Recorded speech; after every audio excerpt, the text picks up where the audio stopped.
if you sit down and listen to them and let them feel valued in these conversations, what you find is they're working really hard. They're very smart. They're just going at it differently than what we did when we first entered the space. It really comes back down to leadership. And, if you're helping guide them the right direction, as long as they can feel a direction, I think they're pretty happy. They'll go above and beyond. And I don't find that, we can group millennials and say, well, they're lazy, they're this, they're that. That's really not the case, and certainly not what we're finding. That's Jared Miller, Managing Director, Asset Manager, and Operations for Homestead Development Partners. Jared started Homestead Development Partners in 2015 and is capitalizing on his 20 years of apartment management experience. He's a regular speaker at industry conferences and has a core belief that there is a better way to create a leading company, do business, and deliver exceptional products to the market. You're listening to the Multifamily Leadership Podcast with Patrick Antrim, your source for success strategies for multifamily professionals, CEOs, executive leaders, and aspiring leaders that want to drive high-performance results for their property or portfolio. This is Patrick Antrim, founder and CEO of Multifamily Leadership and producer of the Multifamily Leadership Summit, where we celebrate the best places to work multifamily. Welcome to the Multifamily Leadership Podcast, where I speak with executive leaders, authors, and business leaders on the topics that advance leadership in multifamily. It is our goal to give you insights into what top leaders are doing to drive financial results and great resident experiences for their portfolios. Now, if you want to get access to other resources such as videos, articles, show notes, other episodes of this podcast, and information on working with me or having me keynote your next event, you can visit multifamilyleadership.com. Today's podcast is brought to you by Audible. Get a free audiobook download and 30-day free trial at audibletrial.com/multifamily. There are over 180,000 titles to choose from on your iPhone, Android, Kindle, MP3 player, wherever you listen. Get your free audiobook download and 30-day free trial at audibletrial.com/multifamily. You can also access the link in the show notes at multifamilyleadership.com. All right, I'm excited to be talking with Jared Miller here today. And for those of you that are listening in and don't quite understand what a managing director is, Jared Miller is a managing director for asset and operations for Homestead Development Partners. But Jared, for those that don't fully understand what a managing director does, can you kind of give us some overview of what your role is? Certainly. My overview or my role is probably very different than managing directors in larger companies in the industry. Homestead Development is a small group, 3 partners. We all wear a lot of different hats, and it really depends on what the day is. So typically I'm running face-to-face with our management groups to manage our portfolio. So looking at the assets, the developments, new construction, from an owner's perspective and giving input to the management organizations from the ownership group. So whether it's, financial or tactical, things that we see that we could implement at communities to make them more successful, I'm involved in that. But even earlier on in the process, very involved in the design, financial underwriting, unit mix of all of our properties. And your background gives you some perspective on that. I mean, you've been through leasing, marketing, a lot of marketing, strategic. You spent a lot of time on people, and you've ran organizations, director of asset management, these types of roles. Has that impacted your ability to execute at this level? Absolutely. One thing that I would never give up is my experience on site. I actually started on site in college, leasing part-time, and I think I've held basically every operations role from a part-time leasing person all the way through running a management company and now running asset management for our ownership group. So tell me today, what's a typical day look like for you? That's always a good question. I think whenever you ask someone in this industry, they're going to say the same thing. There is really no typical day. Just because we are so lean and mean, each day is very different. So, today, for example, financial reports have to go out. So I'm going back and forth with our different management companies to make sure that we've dotted all of our I's and crossed our T's. You may find me, next week sitting at one of our properties, giving input on marketing and leasing and operations, walking the site. And then the week after that, I might actually be out shopping a market, trying to determine if the site that we've uncovered is right for our team and would be a good development. So truly, it's unique in that every day brings something new and a new challenge. Yeah, so let's talk about those properties transactionally. I know we're going to spend a lot of time talking about culture because that's why I've asked you to be on the show today. But transactionally, tell me about those projects. You've got some stuff going on in Mississippi. You've got some stuff located up in Pennsylvania. These are the Helix projects, right? Tell me more about that name and what it means to your company and what you're doing in those communities. Absolutely. So our first ground up development as Homestead Development Partners is Helix Starkville, which is at Mississippi State. We're actually directly across the street from campus and from all of the dorms. So not a bad first project under the Homestead flag. So, it's 800 beds, very large property, top of the market rents, top of the market amenities, and come with that top of the market expectations. So fast forward, our second project is just down the road at Ole Miss, similar property, some additional features, additional amenities that will help us compete there a little bit more. That property actually is called Archive Oxford. The original intent was to carry the Helix brand over, but in looking at that market, we found it to be really unique and wanted something inherently Oxford.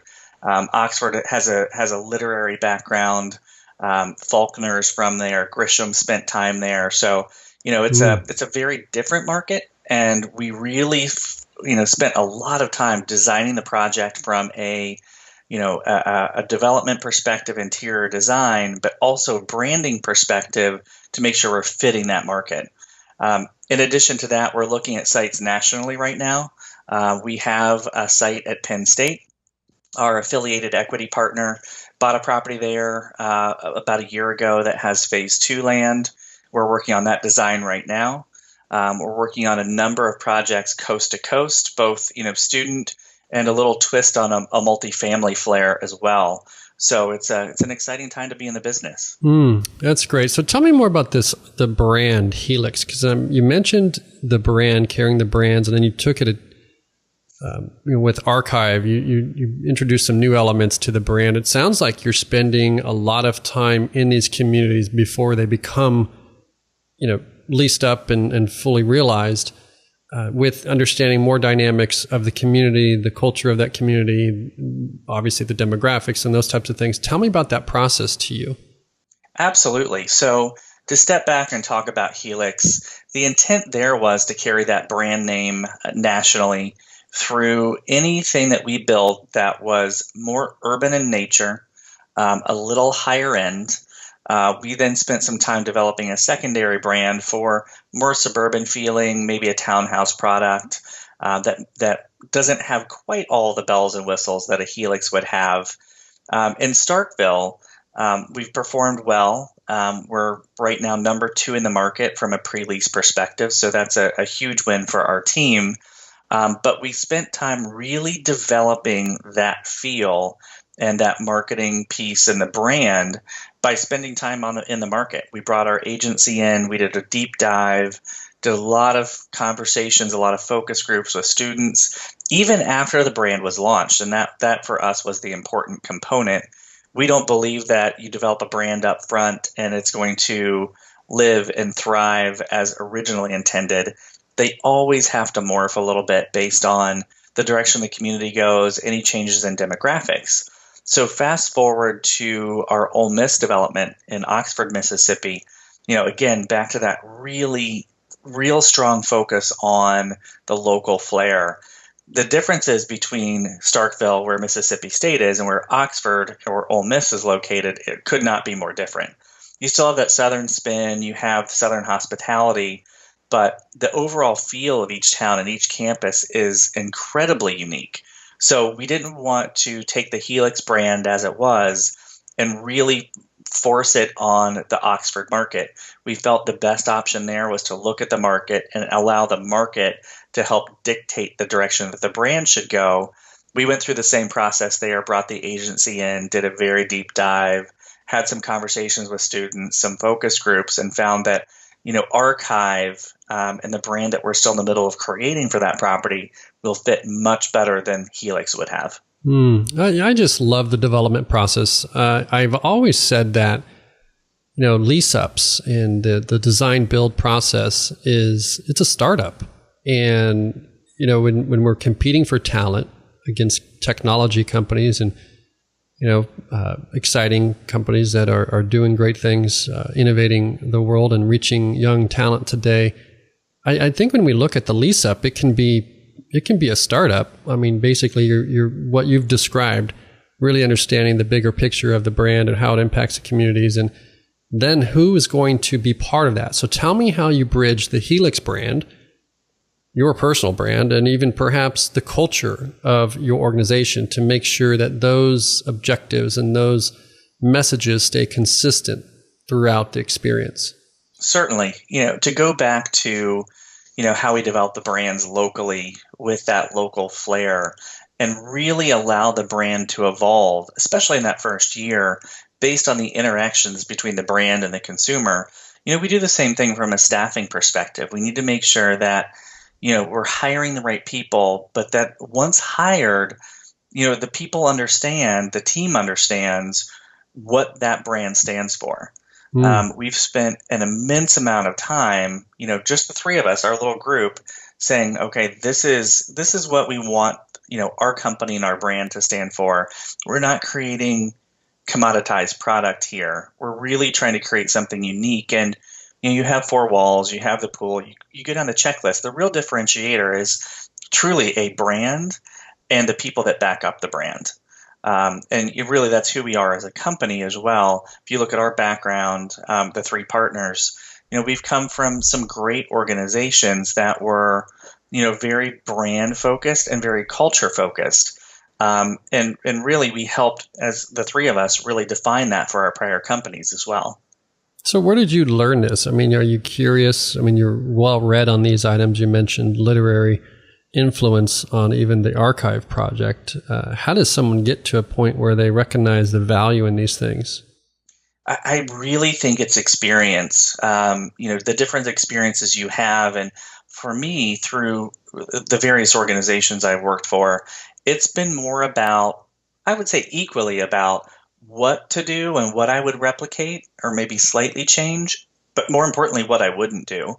It's trial and error to some extent.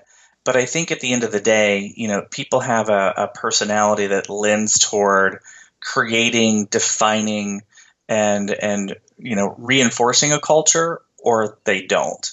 I'm very fortunate to have worked with a lot of amazing people that have been culture focused, but could clearly, explain to me the hows and whys of how they got there. And I've been able to see how that has continued at some of the organizations that I've worked with. I always go back to the same example. I left a large company in Atlanta, moved to Denver, spent a couple of years there with a local developer. Amazing people. Even though they're locally focused, I would take their team and compare them to any organization in our industry, whether local, regional, or national. And anyone would be hard pressed to have the level of talent and level of dedication that they do. But I saw that was a focus for them from the inception of the organization. Before they ever acquired their first asset, they sat down and said, okay, who do we want to be? How do we get there? And how do we find the right people to take us there? Not only take us there, but maintain it long term. And, the company just celebrated their 15th anniversary, and it's continued to evolve and get better. But when you look at turnover, their turnover is next to none. You don't leave that organization. There's so much dedication there, and it comes back to culture, but the culture that came from the top. The fact that the CEO, COO, the partners truly care about each person, that certainly helped them get where they are and maintain it long term. What do you do when you hire a management company? What are you looking for? I mean, because you just mentioned, you've worked for robust groups and you've grown them thousands and thousands of units yourself. And so when you look at a management company, I mean, I've always said that when you're I've hired a lot of management companies over my career, some of the most robust and the strongest in the industry. And when you look at a management company from top to bottom, every one of them uses great technology. I don't want to say every one of them, but they have great technology. They're doing great things. Their founders have done amazing things, but it all comes down to that regional manager and that regional manager's ability to put great people on site for this experience. So when you're hiring a management company, what exactly are you looking for in that process? Because you mentioned that other group that had just an amazing team, low turnover, and there's reasons for that. Yes. So what are you looking for? It's interesting. It's a position I honestly wasn't sure I would ever be in, coming from the operations side and the management side. So, we go through a very strict RFP process. So on every one of our properties, there's not a thought, well, we use this management company on the prior, we're going to use them going forward. No, it's all about finding the right management company for that specific market and that specific product type that can deliver, what we need to be delivered. So, through that RFP process, obviously we have a lot of meetings and a lot of conversations. We went through this the first time a couple of years ago, and the first with our multifamily asset, it was an immediate thought process as to who we would hire. So we made the decision to outsource management on one day. The next day I was making a phone call to the management company that I knew was actually the right fit without even going through the RFP process. My background is heavily on the multifamily side, more so on student over the last 4 years. So, picking a multifamily management company probably a little easier for me because I know a lot of the players and have interacted with them. So on the student front, it was a different scenario. There were companies we had worked with before. When I was at Bainbridge, we had a student asset, student lease up that we did not manage. We went through the RFP process and chose a company out of Houston with a very large portfolio. So when it came time to go through the RFP process this time, we really spent a lot of time developing the RFP and then making sure we were getting the right responses and then setting that in-person meeting, because you can sell anything on a piece of paper, but when you're face-to-face and having these conversations, and for us, starting off talking culture, it was very telling. We immediately, through these conversations, knew who we were going to hire. There was no question. The meeting started within 5 minutes. There was such a comfort level from a culture perspective. One, based on the track record of this organization, but two, based on the people that they brought to the meeting and the conversations we had.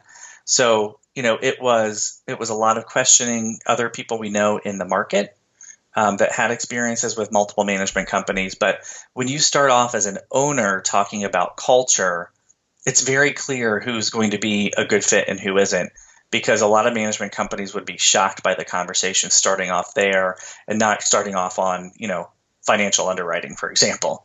Sure. I'm not going to ask you directly what culture is to you, because you've talked a lot about that already. What I do want to follow up with is, there are a lot of companies that recognize this is a good, it makes sense. We saw the disruption of customer service with transparency, and, taking care of the customer started to make sense in terms of for yield investors and investor owners that are not directly operational people. They're buying the income in these portfolios. But management companies, the good ones, recognize culture, and you're seeing some great initiatives out there to not only tell that brand story, but attract talent within that culture and then deliver it for guys like you in an operation. But let me ask you this. What do you do when you're forced with a timeline? Like you've got a capital event, you've got a lease up, and the pressure's on, and people are asking, what did you rent this week? What are the traffic this week? And we have a quarterly report going out, and we've got to rush to do this, and maybe there's a compliance deadline or something. How do you maintain that commitment to culture, sort of that inside-out approach when other things sometimes take priority, or they seem to take priority? Well, that's a great question. We face that regularly in student housing. If you look at what we're doing in student, we're a lease up every year. And starting really by September 1st, we're running toward that brick wall the following August. And it's a different feel overall than multifamily, because you're tracking that velocity down to leases every day compared to the prior year. It's just a constant pressure point. So, for us, we take the opportunity to regularly reward our on-site teams and our regional teams.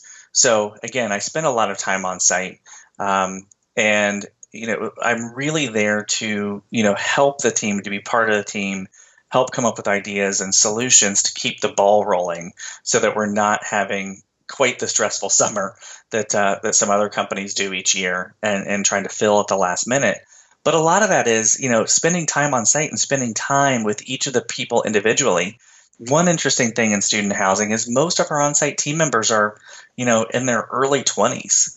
So they're hungry for that interaction with, business leaders and owners and regionals and VPs and training and marketing professionals. They want to hear about what that career path could be like for them.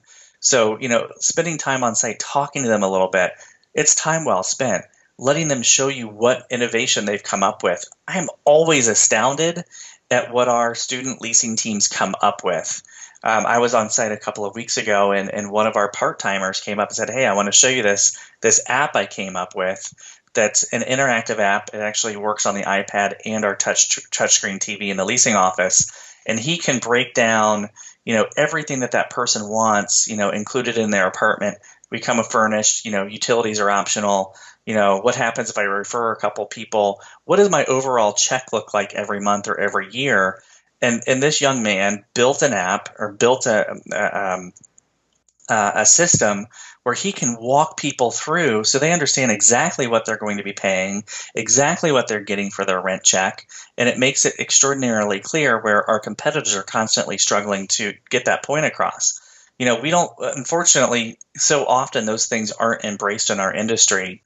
I look at this young man as potentially the future. He could go so far in his career, and truly he had no idea, that this could be a long-term career for him. So it's kind of interesting when you step back, as an owner, working through these deadlines that you have, and really make it about the on-site team and reinforcing the positive, how far that can take you.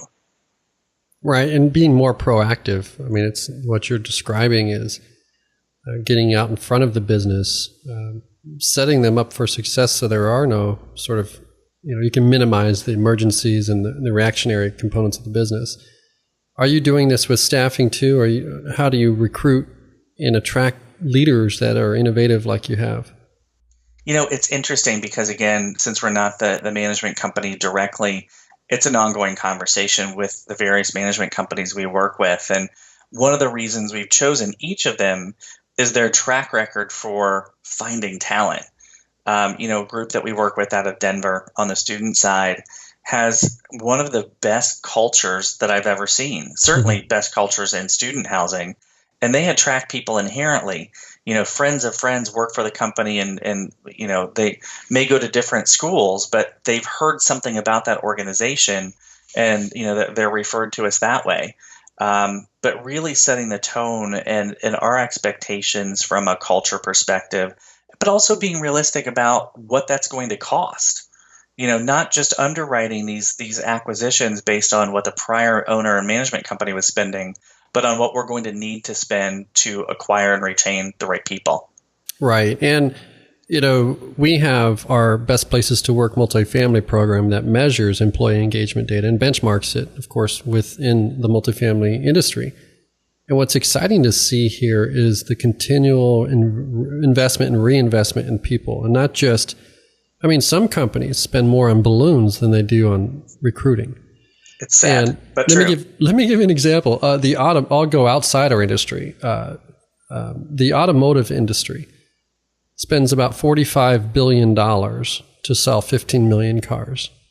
And so, this is between the manufacturers and the dealers and incentives, all that kind of stuff. But they spend, it's about $3,000 a car to attract. Go a day without seeing a radio ad, TV ad, print ad, email, whatever it is. There's cars everywhere and there are car ads everywhere. And, there are people trying to sell them with a lot of investment in getting people to come into that dealership, right? And so by the time they come into the dealership, they have a bad experience. Well, then they go to the dealership next door because they're usually in these sort of auto mall scenarios. And so are our properties. Our property next door might be doing all the advertising. They come in and they have a bad experience because the culture isn't right, or the employees aren't engaged, or they're just understaffed, overstaffed, whatever it is. And then they go next door and they rent from you because you have all these things in place. So it's exciting to see that investment. Another thing that we look at is the amount of data that we collect on a daily basis from renting, traffic data, financial data, all of these aspects of our business, work orders, time to turns, P&L costs, all that review. Our jobs, it seems like, I don't know if you would agree with this, but it seems like we're just collecting a lot of data on an ongoing basis. And so it's exciting to see you talk about companies you're hiring and having that ownership perspective that actually values culture and understanding the translation to yield. It's exciting because now we have, with our program, we have the data that allows companies to measure and benchmark and improve things like onboarding. So let me lead in with that, onboarding. So over your years of experience, and maybe perhaps in how you expect this through the organizations that are managing your assets, how do you get people adopted into understanding what it is, that your brand, the essence of your brand, and how does that onboarding experience look like for your company? And how do you keep that culture in place when you're growing? That's always the challenge, right? Keeping it in place once you have it, with all the growth that so many companies experience. I think from our side, looking back over the last few years, we don't solely rely on the management companies to onboard the teams. We do, especially in a lease up, we'll be involved in the hiring. The last lease up we had, we actually had hiring fairs where we found our part-timers and our full-time leasing professionals. But we were there as ownership, talking about the product, talking about the culture, talking about what we wanted to deliver and the expectations for doing so, and the type of people we were looking to hire to fulfill those goals. So it's not that we're having this great conversation about culture and then we're leaving it as soon as someone's hired. As owners, we're still involved. One of the interesting things that we're looking to do on a go-forward basis is, as we hire property managers, leasing managers, and service managers, we actually want those three positions to go through Disney Institute training. A lot of what we're trying to deliver from a culture perspective and customer service perspective, like most other organizations, we look to Disney. But the difference is we're really looking to deliver that. We're really looking to measure the delivery of that and emulate some of what they do and tweak it a bit for multifamily and student housing. Thinking about how we're going to be hiring for our next property, it's very similar. These hiring fairs that we do, we typically end up interviewing 75 people in a day. They go through 4 5-minute interviews. But before they ever get to the interview space, everyone's in the same room. We're running through a big presentation as owners, talking about customer service deliverables and the product and really getting them excited. That also gives us an opportunity to watch how they're all interacting together before they ever go to the interview phase. So we can see, who seems to be personable, who's shy, who excels in this area, who doesn't seem to. That way, once we get that team hired, we have a very high level of confidence that we found the right people. Where are you doing these hiring events? So the last one we did was for the lease up at Mississippi State. We actually held that one at a local hotel.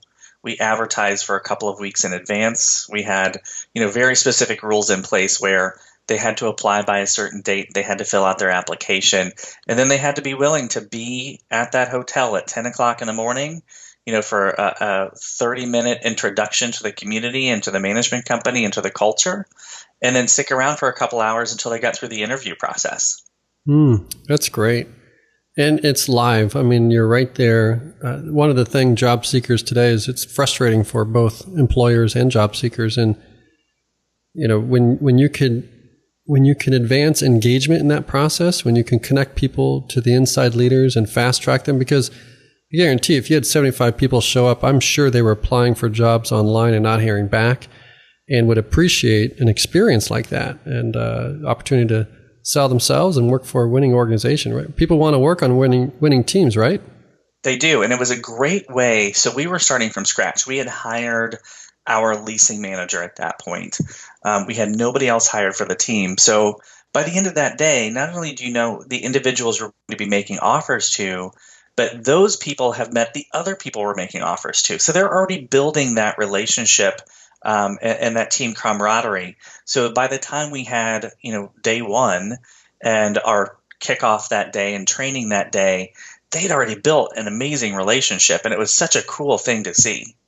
Yeah. So, the different types of leaders, I mean, you've got the people that can sort of pull you out of a hole, and then there's the ones that'll keep you going into the hole. And you've got admin responsibilities, sales, compliance, maintenance, operations, all the things that go into the elements of the business, and then the uniqueness of your programs, which is this, the student housing. And I like what you said about we're going to lease up every year. That's intense. So what are you looking for in that leader? I guess it depends on the role, but let's say it's that leader of that asset. What would you be looking for in terms of personality or leadership qualities? Absolutely. So that person, again, depending on whether we're talking about student or multifamily, because they're very different skill sets, and who is the leader as far as the community manager and the leasing manager between those two product types. So, looking at student housing, for example, you have to have a strong personality.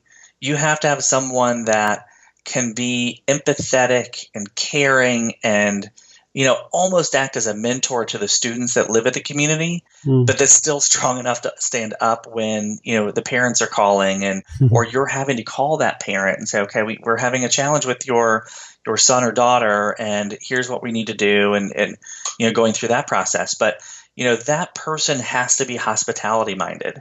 It's a huge focus for our team to look at this more as hospitality than real estate, to look at how leading hospitality organizations are training their people, who they're hiring, what those interactions are like. That's what we're trying to emulate. We're not trying to emulate everyone else in student multifamily. Sure. That's great. And the millennial generation, there's a lot of conversation and talk about that. What does that mean to you? Well, it's great. So, the millennials are resident base in so many respects on the student properties, and also our employee base. So, sure. It's a different mindset for sure. But, what we keep hearing is, all the negatives about the millennials. They want to get promoted on day 2. They want to be the CEO. Sure, why not? Yeah, exactly. But those aren't the people we're hiring. It's really interesting to look at the team members we have. Yes, they're hungry. Yes, they want to be promoted. But if you sit down and listen to them and let them feel valued in these conversations, what you find is they're working really hard. They're very smart. They're just going at it differently than what we did when we first entered the space. Hey, Jared, have you heard of the statement that I'm sure you've heard people say that the number one fear is public speaking or next to dying or something, a yes. quote like that. Have you heard that before? Absolutely. I don't know if you've ever taken that survey. I have not. I've never seen it. I've never seen the data around it, but we tend to accept it and just repeat yes. it. Like, I heard that's somebody right. say that, so then I'm going to say that, and I'm going to say that. And I think that's what you're talking. I definitely have heard that conversation around that generation. And I just interviewed a gentleman Carl Bimshaw on leadership and millennials and not placing generational labels on them. And it was a fascinating interview. I did it for Talent Culture. I was the guest host for that show. And it's a work trend show. And, some of the largest and most respected brands in the world follow that show. And we brought him on to talk about these generational labels that people put on millennials or any generation, really. And what came out of it was that people are people and they need leadership one way or the other. And, it just depends on where they are. Because, you might have a property in San Francisco and it's attracting millennials and, it's the amenities and the culture of the community and the asset is attractive to people that don't have families and are doing, living in the city and doing these types of things and using this shared economy and all of these statements and assumptions about what it is. But what I found was that when he explained the labels and how we place them on these generations, it depends on the place that they are in their life. So there are millennials that have kids, right? I mean, yes. So they have different needs.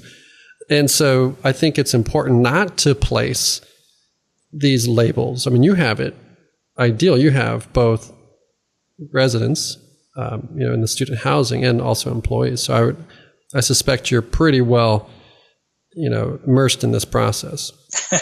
Definitely. I think it's one trap that we all fall in. I think it's human nature to groups of people together to really try to define that. Right. When, I think the difference that we have to look at is, yes, millennials have different expectations. Sure. They want to get further along in their careers, but it really comes back down to leadership. And, if you're helping guide them the right direction, as long as they can feel a direction, I think they're pretty happy.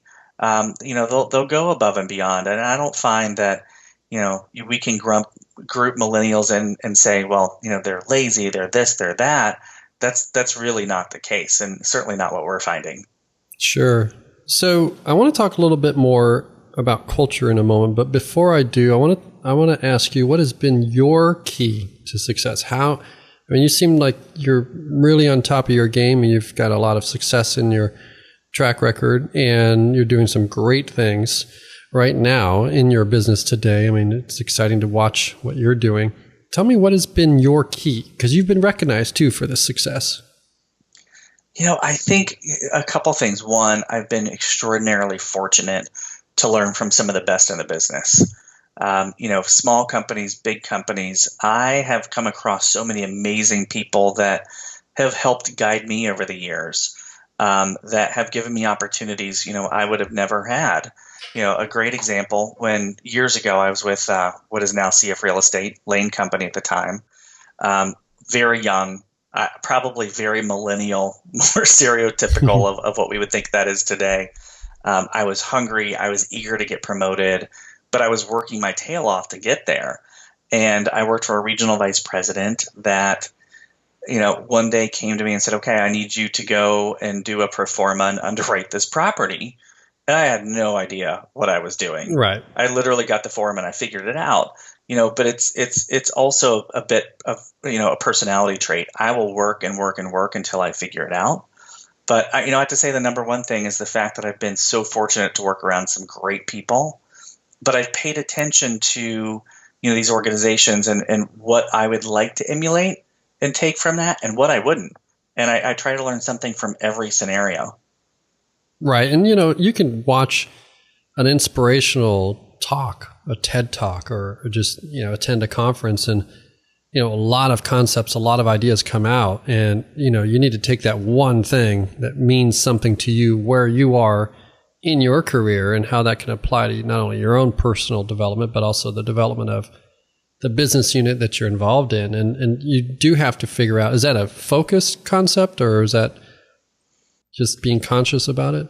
I think it's a focus. I think it's also being able to listen to all of that information being thrown at you and being able to understand what really matters. what's going to impact your career, the bottom line of the company, whatever the scenario is. There is so much information out there. When you do go to these conferences, it certainly is overwhelming, but being able to really cut through it and say, okay, I've heard all of these things, but this is the one thing that I believe could make an impact, and embracing that. That's great. Where do you think the opportunities today are in multifamily? So from an industry perspective, or are you asking more about somebody entering the industry and what those opportunities? We can talk about it transactionally first. Okay. I notice. I see you've got a deep commitment to the student housing component. A lot of people are not familiar with that process, and then also as an individual, where those opportunities are.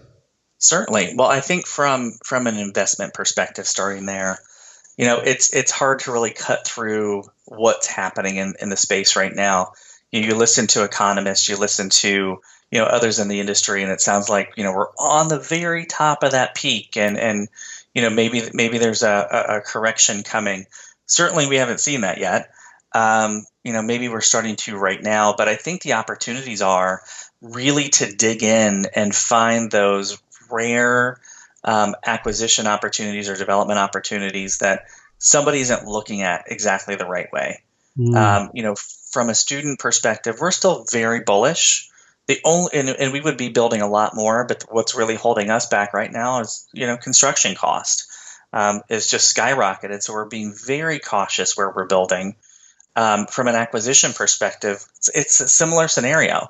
We have been out looking at so many opportunities, but we're not in a place where we're willing to overpay. We think there's a lot of that happening in the market right now, and it may be best to kind of sit back and wait and see what happens. But that said, we're not just sitting back and doing nothing. We're still looking at all these opportunities to find the right what's right for our team and right for our investors. We're looking at doing something a little bit more unique, some hybrid product that is student housing kind of on one side and a unique twist on multifamily on the other side, because we believe there's an opportunity there to in some of these urban markets commingle that product. And I spent some time in senior housing, and escalate. They move from one project to the other, and move them through. At that time, it was more aging in place stuff that was on the other end exactly of this stuff. But that's great. So let's dive into culture. Now, we all recognize from a brand and an engagement level, it makes sense. So let's talk money. Let's talk financial. How does this really impact our ability to create yields for investors when we really focus on this stuff? I notice you like to do some calculations on these. We can cap those out if you want. But the bottom line is, how important is this for even the investor owners? Oh, it's critical. So, there's so many pieces of that puzzle that you can't put a dollar amount on. When you lose your top leasing professional, for example, you think about, what that costs to recruit, what is that, 10,000, 20,000, whatever that number is. The real cost is the opportunity cost. What isn't happening because you're short that all-star? Are residents moving out? Are you having higher turnover? Are you leasing less? Are you having to give away incentives? Is the next person going to be as aggressive and pushing rate? There's so many things that you can't measure, but it's very different for each position as well. So if you're looking at a leasing person, or you're looking at your VP of marketing that turns over, that person is touching your entire portfolio. So putting a dollar on that is certainly, very challenging because it also depends on the specific scenario. But, you're looking at losing, 30 grand, sometimes in some cases for an executive, well over $100,000 in direct cost and opportunity cost. It's astounding. And then you put a cap rate to that, it's very obvious what the impact is. Right. Yeah. It's like you said, it's that last competitive, real advantage we have in our business is to create that experience for people. That's right. Is there any advice to those that are sort of trying to take their career to the next level and, Can they focus on these things? What would you subscribe to them? Absolutely. First, make sure you're in the right place. Make sure that you're, working for a company that where you feel valued, where there is a culture, and where there's the opportunity, for growth, whether now or down the road with the growth of the company. I also, I'm so fortunate to have a number of mentors in the space, really from the moment I started, and, have a lot of mentors now. Find those people that will listen and give sound advice and kind of be your advocate and help you navigate some of the challenges, that you could face in your career. I've surrounded myself with some great people, but, there are those 3 or 4 that I always call when I need some advice. It's just so important to have the right people, that have your back. If you were to start again, where would you start? I wouldn't honestly change a thing. So lucky that, I am where I am today, but I've had all of the experiences that I've had. Again, I wouldn't trade that on-site experience for anything in the world. It's a very different conversation when I go on site and I can, listen and be empathetic and understand what they're going through and what those daily challenges are in same conversation where we're talking about reaching our goals. I know how they're looking at it and I can help them, understand, how to get there. That's great. So this process of becoming a better company from the inside out, having a better culture and sharing that story to others, both internal and external, it's not a two-way, it's not a one-way street. It's not just the owner's job. It's the employee's job. So what was it about you that made you take that personal accountability to sort of fast track your career, seek out and find these mentors and shuffle around different roles in the industry? Well, and it's interesting. So if you look at my background, I haven't been with a large number of companies. I've been very fortunate to be able to grow within various organizations. And, I just carefully positioned myself to take on additional projects, to take on as much training as I could. That's certainly what helped me progress in my career. I wasn't one that ever said, "Oh, that's not really my job or my skill set." I figured it out, and I found people that could help me, could guide me, and provide that critical feedback. So, a lot of it also with me is my personality. I'm always looking for, what's next? How do I grow? How do we bring something new into the company or into the fold? And from early on, I just took on as many roles as I could. Was always the person that would jump in the fire to help save something. I spent a lot of my time in fee management and being the guy that went out and fixed problems. That's if anyone has that opportunity, that's where you can really grow. You see it all and you learn how to fix it. Have you ever considered leaving the industry, or was there ever a rent collection period, or If I have, it's been so short that I don't even remember. It's something, Patrick, that I can't even fathom. I can't imagine, getting out of this space. I've built so many amazing relationships with people. My closest friends are in the industry. It's what I've done my entire career, and it's something I still love every day. Yeah. Are you a teacher you enjoy giving back, it sounds like. I do. And I think, that comes from my father, who was an educator all of his life. And that's really what he dedicated his life to. It's, a lot of my personality. I love training. I love getting my hands dirty and kind of showing how it's done. It's one of the things that I'm focused on at this point in my career is, finding ways to give back. One of my frustrations, in all honesty, with our business is sometimes it feels a little too cliquey. And we focus on the talent that's been around for a while and everybody knows, rather than embracing that young talent, that young person that comes into space. I want to find ways myself to help change that tide and to give back and help the industry pull in that next group of professionals. Yeah, we're attempting to advance leadership in multifamily, and that's what a lot of this campaign and interview that you're participating in is all about, is to reach those outside the industry as well as those in the industry that are hungry for more And we're trying to match and collapse the distance between that on-site professional and that corporate executive because they both value each other and we both need each other in this process. But it is fragmented in some ways, just as the way that we evolve. I think it's important to have a beginner's mind too, and that's why I asked you, where would you start again? I mean, if you have that beginner's mind, that curiosity, I mean, you've got people in the organization that you've attracted in that are creating technologies and apps and innovating. And so, are there ways people can sort of embrace that today? Are there go meet 3 new people today, or is it go to different places? I always try and change up the routines to kind of create some inspiration. But are there anything what could companies do or people do today to sort of overcome that challenge that we have as an industry? And I don't want to talk for the whole industry, but No, I understand. From my perspective, it's been somewhat eye-opening going over to the ownership side and then going on site and having these conversations. You realize that, as a management company, maybe you were over so many properties, you couldn't see the forest for the trees.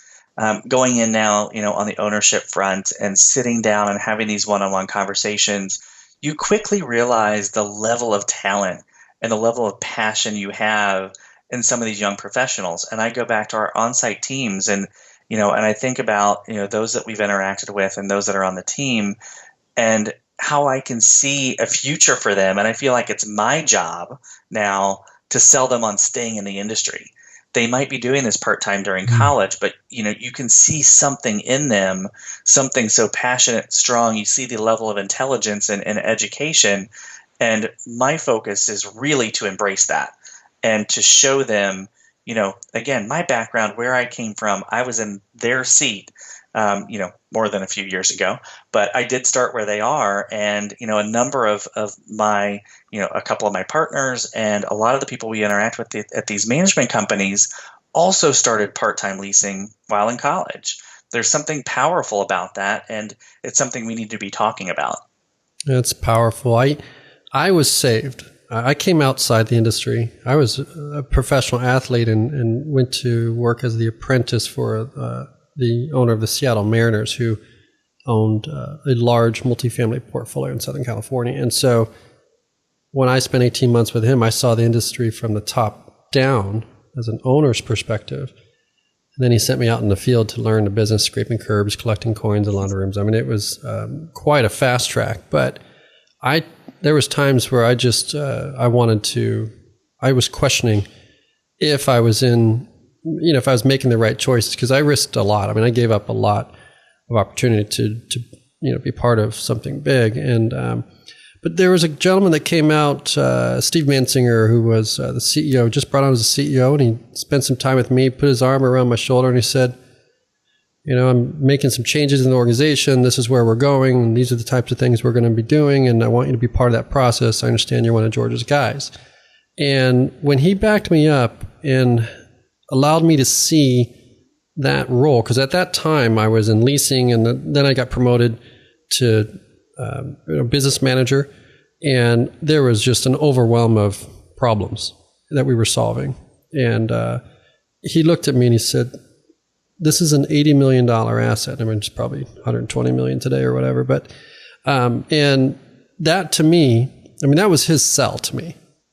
That was, mentioned, how do you sell them on this career path and this process that they can go to? For me, it was translating all these complex and problems in rent collection and, all the things that we were dealing with and priorities into you are doing something far greater than you see the value of.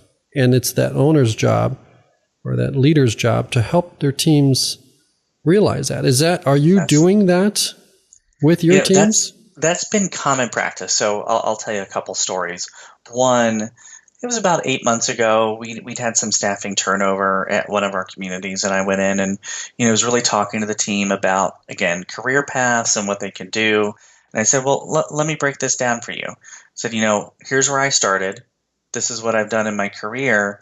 I don't take any of it for granted, but, that's when I made it a little personal. I said, you think about who owns these communities and, your mind may go to, the ivory tower to Wall Street, whatever the scenario is. But I want you to understand that, this is something that I own, my partners own, and this is where the dollars come from. This is why it's so meaningful. So making it personal on that level, for one. Another scenario was we managed a lot for the institutions in a past life. And the original thought process, this is so-and-so, or this is so-and-so, the big bank on Wall Street. I said, no, what you need to know is they're placing money for these pension funds. It might be your mother, it might be your father, it might be a policeman down the street, it's a teacher, it's someone that has worked their entire life. This is their life savings. This is the life savings of hundreds of people. So, making it more personal, helping them understand that, they're not working for somebody sitting, in an ivory tower in a glass office. They're working for real people. That's something that we tend to miss in this business quite often.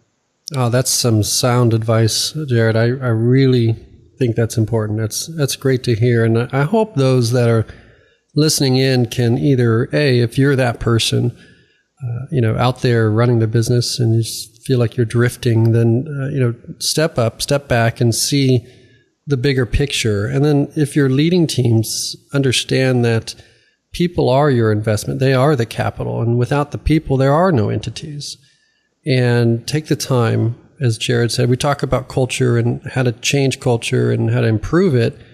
It doesn't cost money. What you just described were words that came out of your mouth. Right. And that's more important than the foosball tables and all that, fun stuff. Those things are exciting and tactical and great, but the words you just shared are, will keep people engaged in a process. If someone goes from leasing agent and the path is, okay, they're going to go to assistant manager, they go into an admin role, and that's their path up through the organization. Well, if we leave them alone in that role, and we don't have those conversations that you just described, then they might not see the purpose of this specific role at that specific time based on their unique needs and unique values. So that's right. I'm really excited to hear you say that because, and that's again, the purpose of this show is to help scale that conversation, because you've had these conversations with people and people have had those conversations with you. That's how you became who you are today. You mentioned your friends in the industry and mentors and people that invested in you, right? That's you own a building because someone invested in you. Exactly. And we don't take that for granted at all. There's a definitive path that brought all of us to where we are. But if my partners and I look back, it really is who we've been fortunate enough to be around and the impact that they've had on us. That's great. Well, Jared, are there any lasting words you want to leave our listeners with before we end our show here? Oh, I'm never at a loss for words, but what I will say is, if you're a leader in multifamily or whatever industry you're in, take the time to, look back and how you got to where you are and find a few people that you can help along the way. It's just so important that, we look at the new generation that's entering our industry and find ways to embrace them and help them see that this could be, a significant career path for them. If you look at the average age of the executives in our business, there's a big gap right now of talent that needs to be filled and people that need to be mentored along the way. So, I hope I can find ways to give back and to help cultivate that. And I hope others do the same. That's great, Jared. It's been a real pleasure, Jared, to have you on the show today. Thank you, and good luck with what you do. Thanks, Patrick. It's been a pleasure. I appreciate your time. Thank you. Thank you for listening. We hope you enjoyed the Multifamily Leadership Podcast. For show notes and other resources, visit multifamilyleadership.com. If you get a few moments, please subscribe, rate, and review this show on iTunes or on your own favorite platform. This helps others discover our program, and it tells us that we are doing a good job.